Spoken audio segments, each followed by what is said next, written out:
Assalamualaikum warahmatullahi wabarakatuh. Waalaikumsalam warahmatullahi wabarakatuh. A'udzu billahi minasyaitonir rajim. Bismillahirrahmanirrahim.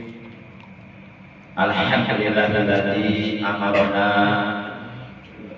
an nuqima al-ijtimaa' wal ittihad wa tawadduda bainal ibad wa nahana 'anil tafarruqi wal tabaghudi wal ghibati 'ad. Asyhadu an la ilaha illallah wahdahu la syarika lah alladzi akhbarana bi yaumil ma'ad wa asyhadu anna sayyidana Muhammadan 'abduhu wa rasuluh al-haqq syarafa al-ibad. Allahumma shalli wa sallim wa barik ala hadzal nabiyil karim wa rasulis sanadil azim sayyidina wa habibina wa syafi'ina wa qurrati a'yunina wa maulana Muhammad wa ala alihi wa ashabihi alladzina muti'ina bi syari'ati haqqul i'timad amma ba'd. Faqad qala Allah tabaraka wa ta'ala azza wa jalla fi kitabihil karim wa huwa asdaqul qailin bawqana ala qulubihim ma kanu yaksibun wa qala nabiyyuna sayyiduna Muhammadun sallallahu alaihi wa alihi wa sallam alaikum bila ilaha illallah wa istighfar fa'abshiru minhuma sadaqallahu maulana al-azimul karim wa sadaqa rasuluhun nabiyul habibul karim wa nahnu ala dzalika minasyahidin wasyakirin walhamdulillahi rabbil alamin. Ma'asyiral muslimin, saudaraku seimam, seagama, seakidah, segenap jamaah Majelis Dzikir Khataman Thariqah Qadiriyah wa Naqsabandiyah Pondok Pesantren Suryalaya, baik yang dari Paspampres, yang dari Rindam, yang dari Citra Indah, yang dari Perumahan Puri Persada Indah, yang dari Gardu, Cibedung dan sekitarnya, yang dari Cikarang, Tekel, Babakan, seluruhnya tanpa kecuali, yang saya hormati rahimakumullah wa hadakumullah wa hafizakumullah. Segala puji hanya bagi Allah. Salawat dan salam semoga tetap dilimpahkan selalu atas kekasihnya Allah, manusia yang sangat amat dimuliakan oleh Allah yang maha mulia, manusia yang sangat amat diagungkan oleh Allah yang maha agung, manusia yang sangat amat ditinggikan derajatnya oleh Allah yang maha tinggi. Beliau adalah utusan Allah, kekasihnya Allah, baginda kita yang mulia tercinta, Nabi Agung, Nabi besar Muhammad sallallahu alaihi wasallam, beserta seluruh keluarga beliau, para sahabat beliau dan seluruh pengikut beliau. Tentunya pengikut beliau yang selalu istiqomah secara istimrar, secara israr, secara kontinu berkesinambungan dengan tiada bosan dan jemu, menjalankan segala perintah beliau, mengamalkan sunnah-sunnah beliau, melaksanakan wasiat-wasiat beliau, mengamalkan sekaligus mensiarkan dan mempertahankan ajaran Islam yang telah diajarkan oleh beliau. Semoga kelak di hari kiamat kita semua yang hadir dalam majlis dzikir Khataman yang mulia ini, juga keluarga kita dan saudara kita semuanya mendapatkan syafaat junjungan dari beliau, mendapatkan air dari telaga beliau di hari kiamat, mendapatkan keselamatan dan dikumpulkan oleh Allah di hari kiamat bersama rombongan orang-orang yang soleh, bersama para siddiqin, para syuhada, para sholihin. Amin ya Allah ya rabbal alamin. Ma'asyiral muslimin rahimakumullah wa hadakumullah wa hafizakumullah. Pendapat seorang ulama yang berpredikat Hujjatul Islam, ulama besar kenamaan, yaitu Syekh Abu Hamid Muhammad bin Muhammad Al-Ghazali rahimahullah ta'ala wa nafa'ana bi ulumi fid dharain, tentang atau mengenai zikir jahar yang diberjamaahkan di masjid atau di majlis zikir. Qala al-Imam Al-Ghazali rahimahullah ta'ala wa nafa'ana bi ulumihi wa bi barakatihi wa bi karamatihi fid dunya wal akhirah. Yusannu dzikrul jahri jama'atan fil masjid ay fil majlis zikir. Yusannu den sunataken opo dzikrul jahri, melakukan zikir jahar, yakni zikir yang dilakukan dengan lisan, dengan suara jelas, nyata, ejes, bentes, bertelah, terang. Disunahkan melakukan zikir jahar secara berjamaah dengan saudara-saudara kita sesama muslim di masjid atau di majlis zikir. Kenapa Al-Imam Ghazali rahimahullah ta'ala berpendapat demikian? Karena menurut beliau li'anna kasrata sauti dzikri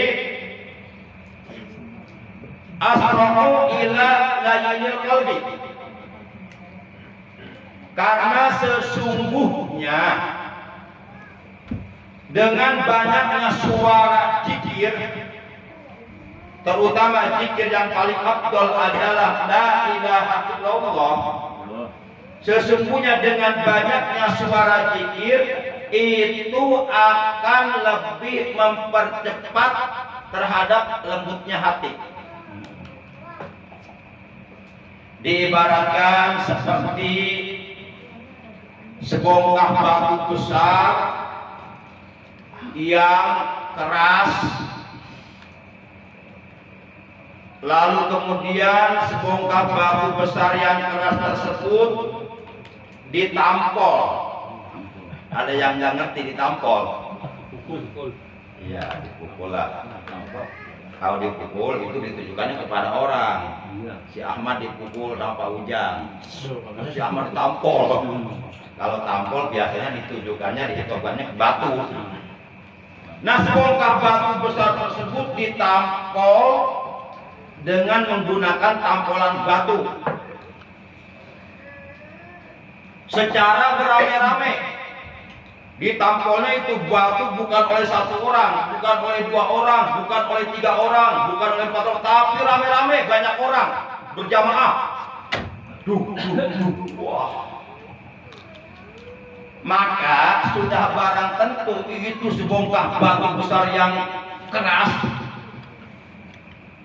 itu lama kelamaan akhirnya akan terbelah, hancur, lalu kemudian terus ditampol sampai lembut.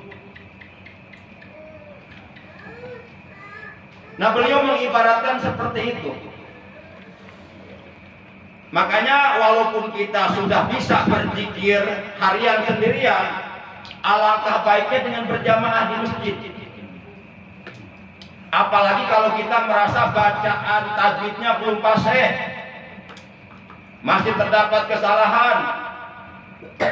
Jangankan mengetahui makna zikir yang kita baca, bacaannya aja masih berantakan, mendingan kita bermakmum kepada yang ahlinya, kepada yang bacaannya fasih, kepada yang paham maknanya.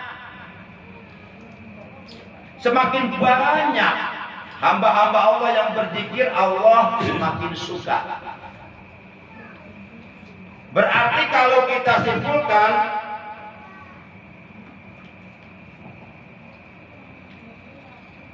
zikrul jamaah afdalu min zikril infiradi.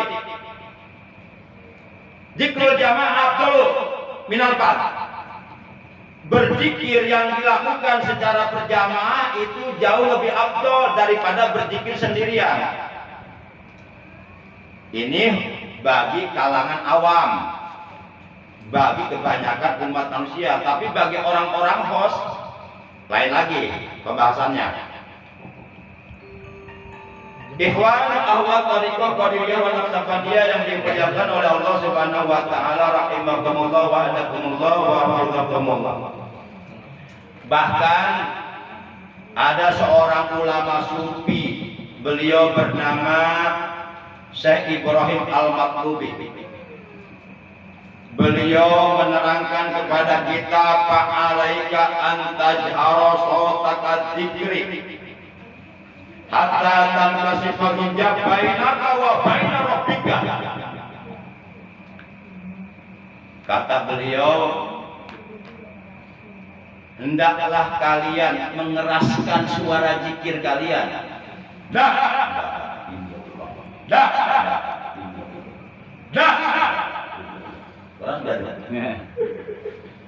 Itu belum seberapa, itu belum closing suaranya. Belum.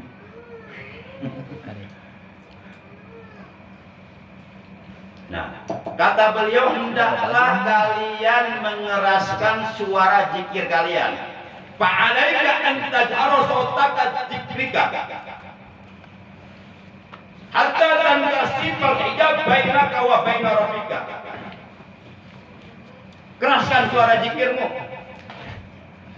sehingga bisa mendobrak tabir penghalang yang menghalangi antara dirimu dengan Tuhanmu.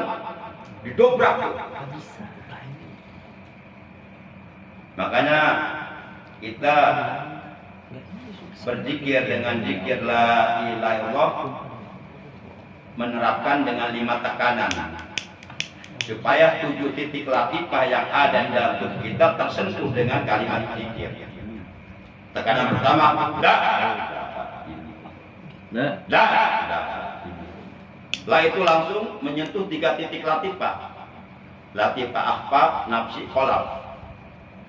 Ilaha menyentuh 2 titik latifah, yaitu latifah apa ini di sini? Hopi di sini, sir. Di sini hopi, di sini ruhi.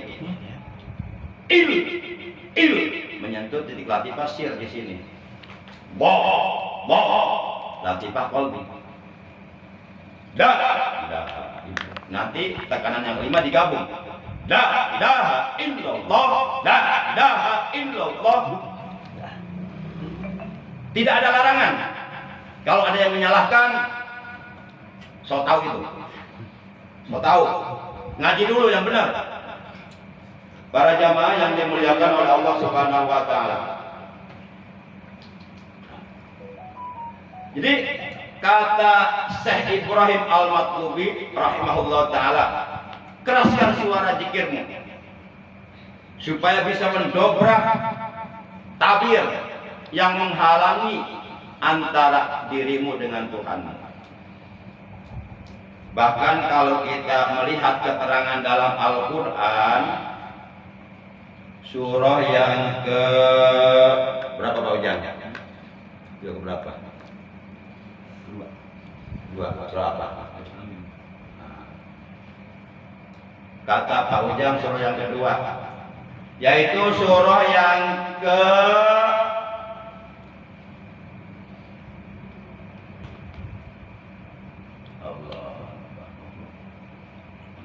surah yang ke-83,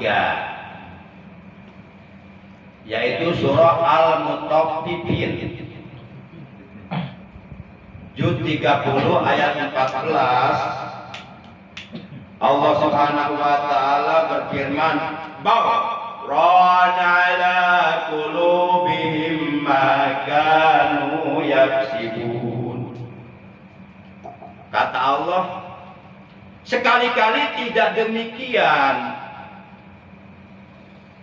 Sebenarnya apa yang selalu mereka kerjakan itu menutup hati mereka.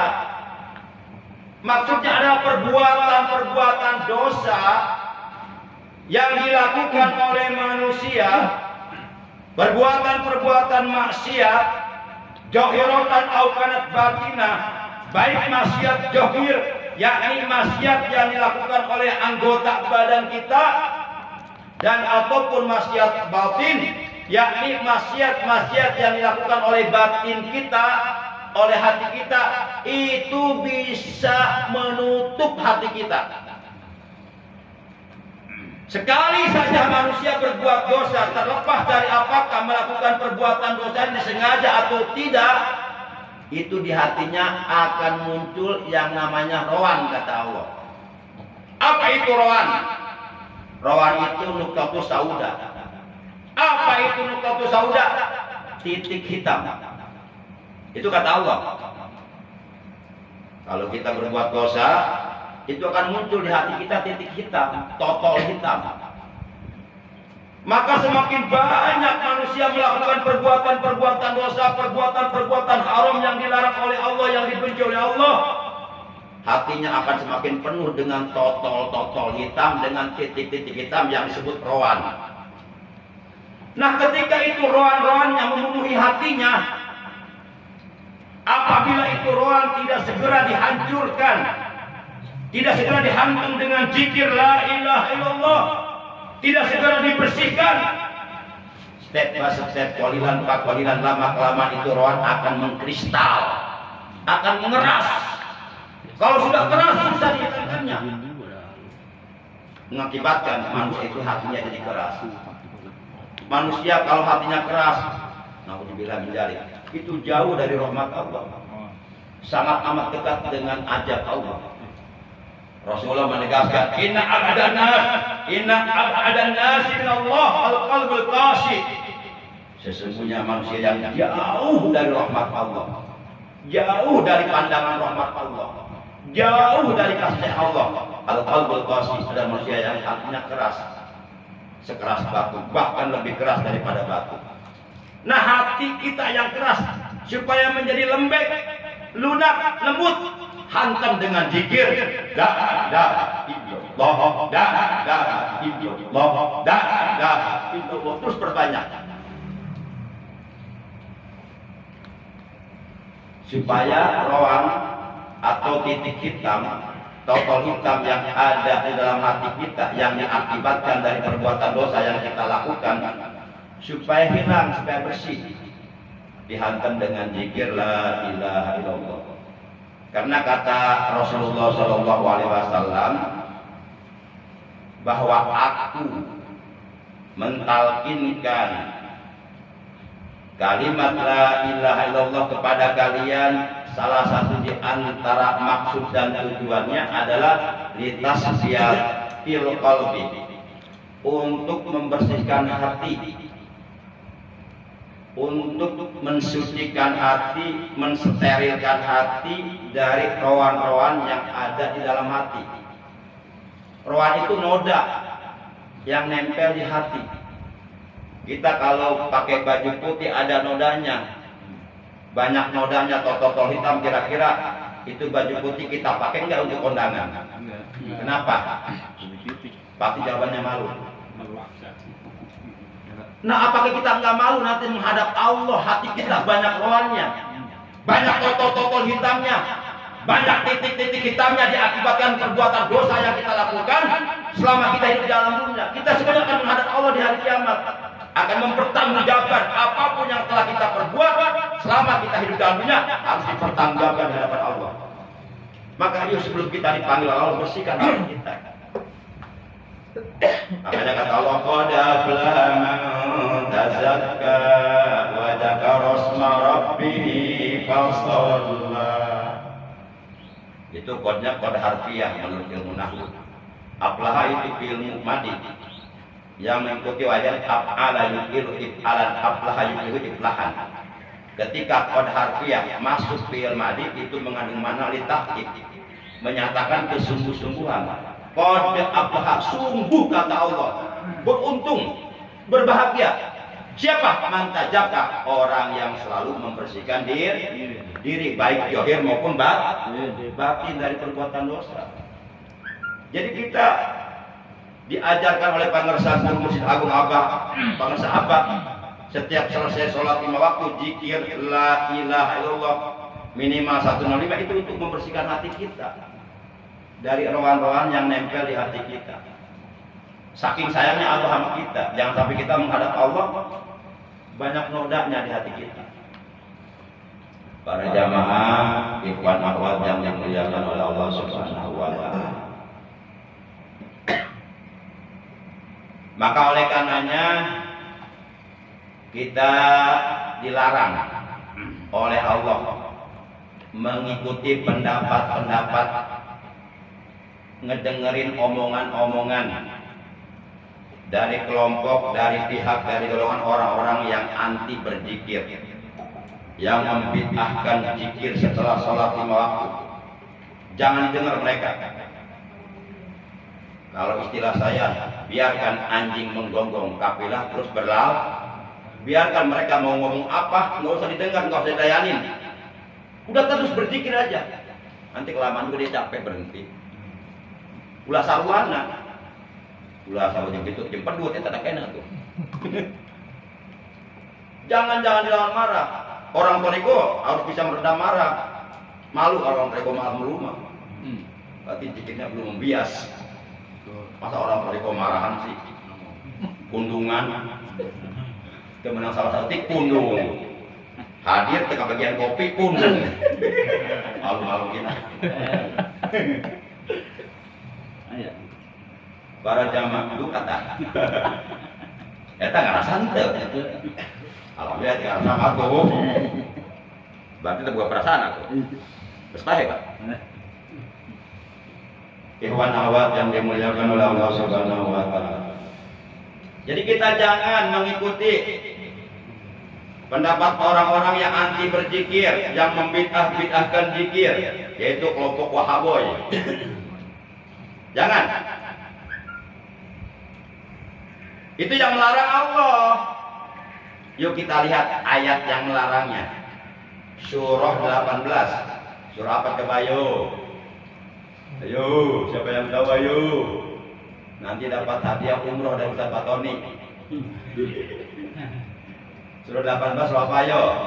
Surah pertama kan Fatihah, kedua Al-Baqarah, ketiga Ali Imran, keempat An-Nisa, kelima Al-Maidah, keenam Al-An'am, ketujuh Al-A'raf, ke-8 Al-Anfal, ke-9 At-Taubah, ke-10 Yunus 11, Hud 12. Nah yang ke-18 yang saya tanya berapa? Yang suka dibaca sama bapak-bapak kalau malam Jumat atau hari Jumat. Al-Kahfi. Udah dipancing wae ya. Nah, Pak Ujang langsung konek, oh Al-Kahfi berarti sok maca teh ke Jumat Al-Kahfi. Nah, bapak-bapak yang ini dia berarti tara baca tah. Kejauhan geus. Oh jujur ya, jujur, jangan ada di antara kita. Pak Ujang konek Al-Kahfi, oh Al-Kahfi. Berarti dia merasa sering baca Al-Kahfi. Dia ngomong Yasin. Yasin makan surah Abraha ya. Ayo. Nah, surah Al-Kahfi, surah ke-18 Al-Kahfi. Al-Kahfi itu adanya di juz 15, pertengahan surah.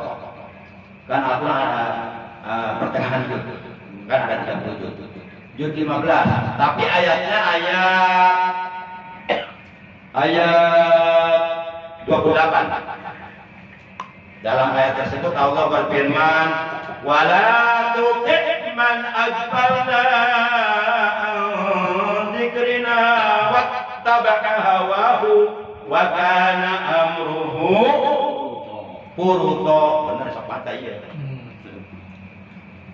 Coba terusin aja nih, terusin ya. Inna a'tainaka fasolli li rabbika Inna syani'aka huwal. Coba terusin nih ya. Lau anzalna hadzal qur'ana ala jabalin la abadahu sajidin khosi'ah. Eta mah iklan adalah iklan. Gak apa-apa sambil ngopi, sambil nyemit, yang penting gula para sewe. Ulang itu mah. Gula para sewe, kartu kopi. Ya, lagi bertonton. Ikhwan akhwat yang dimuliakan oleh Allah Subhanahu wa Ta'ala. Saya orang yang suka bercanda. Makanya saya kata murid saya awet muda. Iya. Itu saya punya murid, waktu kecilnya ngaji di saya. Tadi ketemu saya kondangan ke rumahnya. Ya, saya ngomong dalam hati tapi nggak dikeluarkan sih. Saya udah kolot ya. Ini bocah udah kolot banget, udah kayak orang sepuh gitu. Ya. Dia bilang, Kang, kok akang mah perasaan masih angger sih, asa awet ngora. Tapi kata tulisan Kang. Alhamdulillah saya belum tulisan. Banyak murid saya yang sudah kelihatan tua, padahal waktu kecilnya ngaji bisa aja. Dan banyak juga murid-murid saya yang ngaji saya udah jadi para ustaz, udah pada jadi ustaz, udah pada buka pengajian, bahkan ada yang buka pesantren. Banyak. Para jamaah yang dimuliakan oleh Allah Subhanahu wa Ta'ala. Jadi saya orang yang suka bercanda. Nah, jadi kata Allah dalam ayat tersebut surah 18 surah Al-Kahfi juz 15 ayat 28 kata Allah wala tuti' man aghfalna an dzikrina. Janganlah sekali-kali kamu mengikuti orang-orang yang kami lalaikan dari berzikir kepada kami. Jadi memang ada orang-orang yang oleh Allah hatinya dilalaikan dari berzikir kepada Allah. Hatinya tidak tertarik untuk berzikir, untuk duduk bersama orang-orang yang berzikir. Mereka lebih tertarik nonton televisi, lebih tertarik terhadap hal-hal yang bersifat duniawi. Memang ada orang-orang seperti itu dan bahkan banyak, bahkan lebih banyak. Nah, kita tidak boleh mengikuti mereka kata Allah. Wala tuti man aghfalna an dzikrina. Janganlah sekali-kali kamu mengikuti orang-orang yang kami lalaikan hatinya dari berzikir kepada kami. Wattaba'a hawahu. Dan ia hidupnya selalu memperturutkan hawa nafsunya. Tidak mampu menaklukkan hawa nafsunya dan tidak mau melawan hawa nafsunya. Tidak mau memerangi hawa nafsunya. Padahal memerangi hawa nafsu kata Nabi adalah jihadul akbar. Jihad yang paling besar adalah jihadul nafsi. Jihad berjuang memerangi hawa nafsu. Tapi mereka tidak mau. Hati mereka Allah lalaikan dari berzikir kepada Allah. Na'udzubillah min. Dan mereka hidupnya selalu memperturutkan keinginan hawa nafsunya untuk berbuat dosa, untuk melalaikan perintah-perintah Allah, untuk mengabaikan, meninggalkan perintah-perintah Allah. Nah, orang yang seperti ini tempat tinggalnya neraka kata Allah. Sebagaimana Allah berfirman dalam Al-Quran surah 79 An-Naji'at juz 30 ayat ke-37 dan 38 kata Allah fa amma man tagha wa asaral hayatad dunya fa innal jahima hiyal ma'wa. Maka adapun orang-orang yang hidupnya melampaui batas, selalu memperturutkan keinginan hawa nafsunya dengan melanggar larangan-larangan Allah, terus menutup dosa, seakan-akan dia tidak ingat mati, dan dia lebih cenderung mengutamakan kesenangan dunia, kemewahan dunia, meninggalkan akhirat. Kata Allah, fa innal jahima hiyal ma'wa. Maka sesungguhnya neraka lah tempat tinggalnya. Setelah mereka ditempati di neraka, baru mereka menyesal. Kenapa dulu saya hidup memperturutkan hawa nafsu saya? Kenapa saya banyak meninggalkan perintah Allah? Kenapa saya melupakan peringatan? Baru nyesel. Lalu mereka berkata di neraka, ya laitani kuntu turaba. Duhai Tuhanku Allah, seandainya aku bakal begini disiksa, sengsara, panas, pedih, sakit, lebih baik aku dulu jadi tanah aja, jangan jadi manusia. Nyesel mereka. Tapi penyesalan hari itu, sehebat apapun, tidak ada gunanya. Terlambat. Para jamaah yang dimuliakan oleh Allah Subhanahu wa Ta'ala, yang terakhir Kata Allah, wa kana amruhu furuta. Dan adalah dia selalu dalam segala urusannya itu selalu berlebih-lebihan. Nah, itulah orang-orang yang oleh Allah hatinya dilalaikan dari berzikir kepada Allah. Bahkan kalau kita lihat surat Toha itu surat keberapa? Surat Toha surat ke-20. Nah, surat Toha ayatnya ayat 124. Kata Allah, wa man a'rada 'an dzikri fa inna lahu ma'isyatan dhanka wa nahsuruhu yaumal qiyamati a'ma. Wa man, dan barang siapa, kata Allah, a'rada, yang berpaling, an dzikri, dari berzikir kepadaku. Barang siapa yang tidak mau berzikir kepadaku, barang siapa yang lalai dari peringatan-peringatanku, fa inna lahu ma'isyatan dhanka, kata Allah, maka sesungguhnya baginya adalah kehidupan yang sempit. Orang kalau jarang berzikir kepada Allah, oleh Allah hatinya disempitkan, disumpekkan. Walaupun secara materi serba ada, tapi hatinya tidak mendapatkan ketenangan dari Allah. Batinnya tidak tentram, jiwanya tidak damai, bawaannya resah, gelisah, gundah gulana. Ketika makan enggak enak, tidur enggak nyenyak, karena hatinya oleh Allah disempitkan. Dan boleh jadi yang disempitkan bukan hanya hatinya, tapi kehidupannya disempitkan. Segala urusannya rumit, ruwet, enggak menemukan jalan keluar. Akhirnya frustasi, akhirnya gantung diri di pohon toge. Yang terjadi bukan dia yang gantung, pohon toge gantung ke dia. Ya mau apa ya begitu, Pak? Banyak orang-orang yang frustasi karena kesempitan hatinya, kosong dari berzikir kepada Allah. Ini yang ngeri, kata Allah, wa nahsyuruhu yaumal qiyamati a'ma. Wa nahsyuruhu, dan kami, kata Allah, akan mengumpulkan dia nanti di padang mahsyar di hari kiamat. Wa nahsyuruhu yaumal qiyamati, kami akan mengumpulkan dia di hari kiamat. Ketika dikumpulkan di padang mahsyar, a'ma, dalam keadaan matanya buta. Ini para ulama mufassirin berbeda pendapat. Ada yang berpendapat benar-benar buta matanya, sehingga mereka di hari kiamat ngomong sama Allah, ya Allah, ya Rabb, kenapa kami buta? Padahal dulu kami ketika hidup dalam dia melek, bisa melihat, kok buta? Kata Allah, dijawab oleh Allah, karena kamu melupakan aku, maka aku lupakan, maka hari ini aku butakan kamu. Ada lagi, kalau kita lihat keterangan dari tafsir Tabari, maksudnya buta dari hujah, buta dari hujah pada hari kiamat nanti. Jadi nggak punya hujah.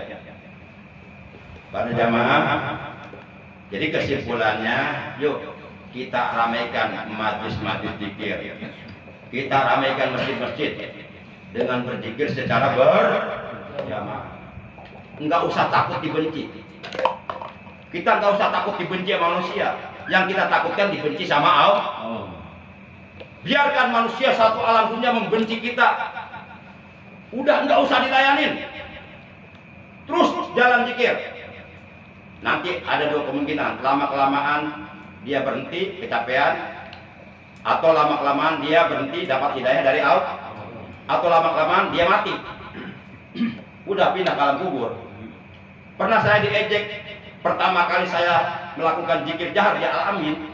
Lalu di Al-Amin setiap selesai sholat 5 waktu, zikirnya bukan zikir jahar, zikir umum, zikir am, zikir sebagaimana umumnya di tempat-tempat lain. Nah, sayalah orang yang pertama kali menerapkan zikir 165 di Al-Amin. Kemudian ikut Ustaz Pak Tony, saya senang, berarti ada pendukung gitu. Nah, sekarang diikuti sama anak saya Eca. Sule belum bisa, Sule nggak belum menerapkan ngasih zikir umum. Ada selentingan-selentingan kedengar ke telinga saya, walaupun nggak langsung. Mungkin kalau langsung dia mikir 1000 kali, takut kali ya sama saya, takut cek sama saya. Cek bisa waris dia. Coba-coba sih, jangan aing juga sih. Sakit jagung gede nak. Tapi selentingannya miring sampai ke telinga saya. Tak lama kemudian pindah orangnya, kena musibah pindah, dijual rumahnya. Panas kali. Jadi saya nggak usah nyuruh dia pindah, Allah yang dia pindahkan. Coba-coba nentang zikir, masih untung tercekek lain dia.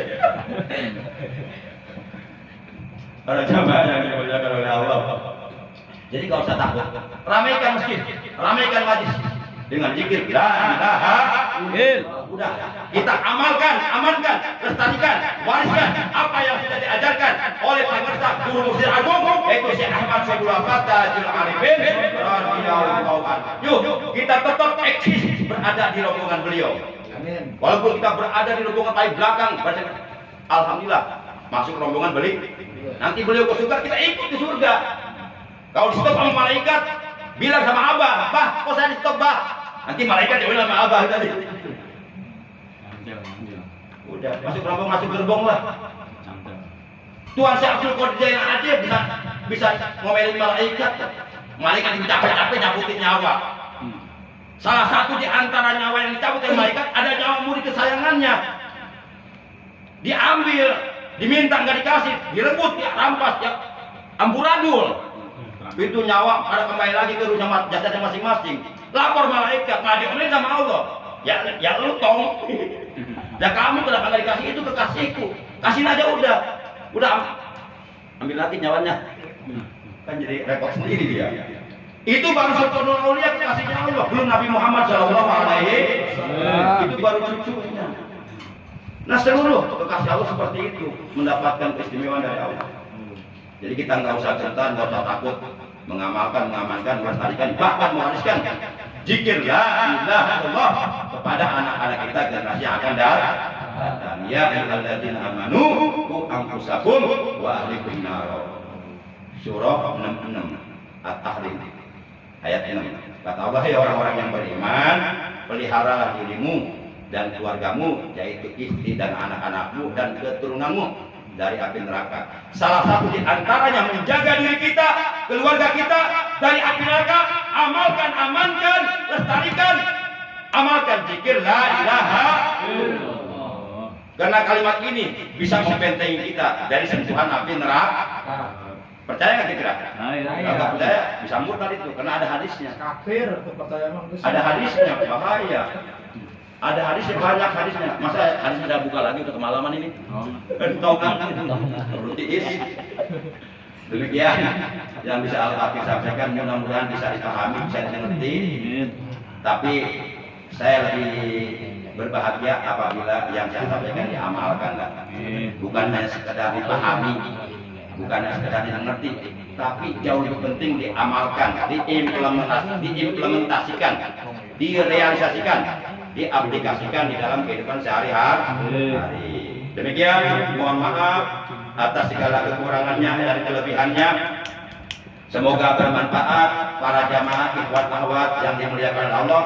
Mari kita tutup pertemuan kita dalam zikir khataman yang mulia ini dengan ucapan hamdalah. Alhamdulillahirabbil alamin. Subhanakallahumma wa bihamdika asyhadu an la ilaha illa anta wahdaka la syarika laka astaghfiruka wa atubu ilaik.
ولآبائنا وأمهاتنا وأعمامنا وعماتنا وأجدادنا وجداتنا ولأولادنا كلهم ولإخواننا ولأخواتنا ولقراباتنا ولأستاذنا ولمعلمنا ولمشايخنا ولمن هدانا وهدينا إلى الخير ولمن أحسن إلينا ولجميع المسلمين والمسلمات والمؤمنين والمؤمنات الأحياء منهم والأموات اللهم بارك لنا بكل ما أعطيتنا نسألك الصحة والعافية والمعافاة والبركة والسلام والسعادة والكرامة في الدنيا والآخرة وارزقنا حسن الخاتمة إلى انتهاء آجالنا بقول لا إله إلا الله يا الله بها يا الله بها يا الله بحسن الخاتمة يا الله بها يا الله بها يا الله بحسن الخاتمة يا الله بها يا الله بها يا الله بحسن الخاتمة يا الله بها يا الله بها يا الله بحسن الخاتمة ربنا آتنا في الدنيا حسنة وفي الآخرة حسنة وقنا عذاب النار وصلى الله على خير خلق سيدنا محمد وعلى آله وصحبه وبارك وسلم سبحان ربك رب العزة عما يصفون وسلام على المرسلين والحمد لله رب العالمين. Terima kasih. Adana Allah wa ajmain. Wassalamualaikum warahmatullahi wabarakatuh. Waalaikumsalam.